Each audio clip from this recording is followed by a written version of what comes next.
Hey, what's up? It's Matt for 360 Investigations, and this is part 2 of the tent footprint I said I was making for my Big Agnes Copper Spur HVUL2 long.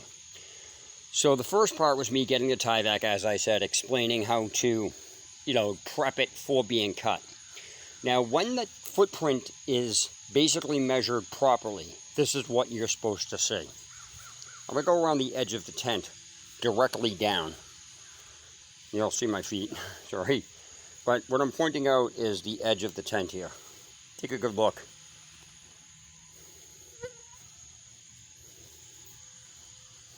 Notice something?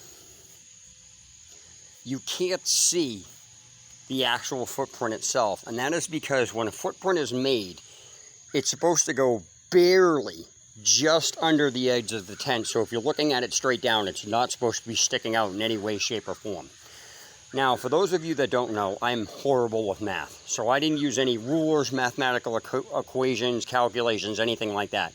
What I did was, I just have really good eye and hand coordination, and I can line things up. So I just folded it over and kept adjusting it until I got it to the exact measurements.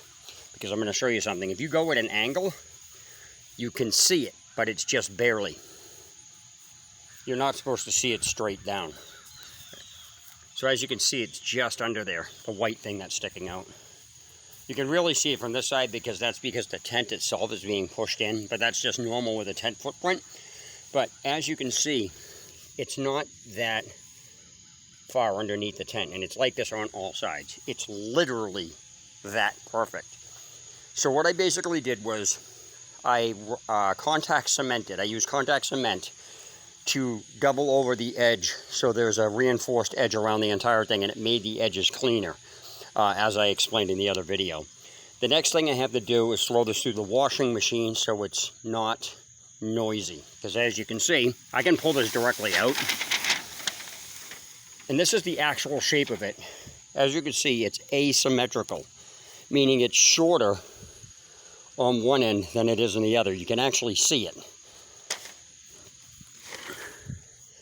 That end is longer than this end. It's really weird. So I'm going to get rid of the black lining here. I got to throw this through the wash. I'm also in the process of getting buckles and webbing that go in the corners of these, because the grommets that go in it have to fit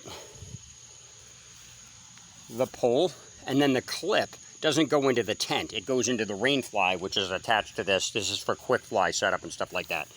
So as I said, I'm going to keep piecing this together and showing you the product as it's coming along.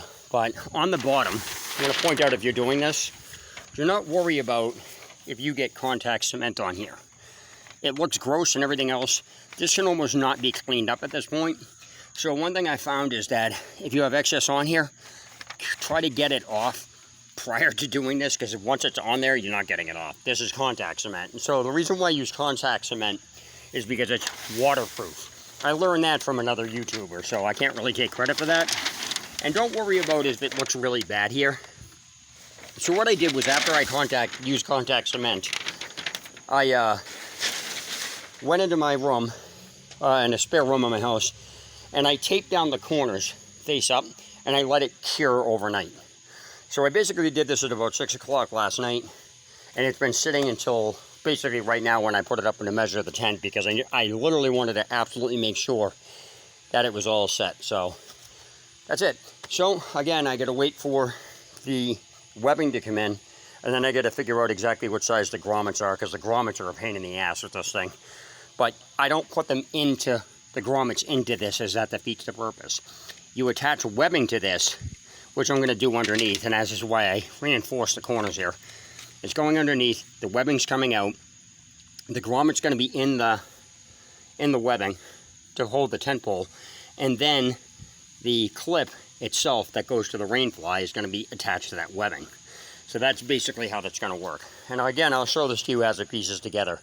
But what I'm going to do is throw this in the washing machine now to quiet it down. That's it. All right, see you then. So until then, see you. Matt for 360 Investigation signing out. Have a good one.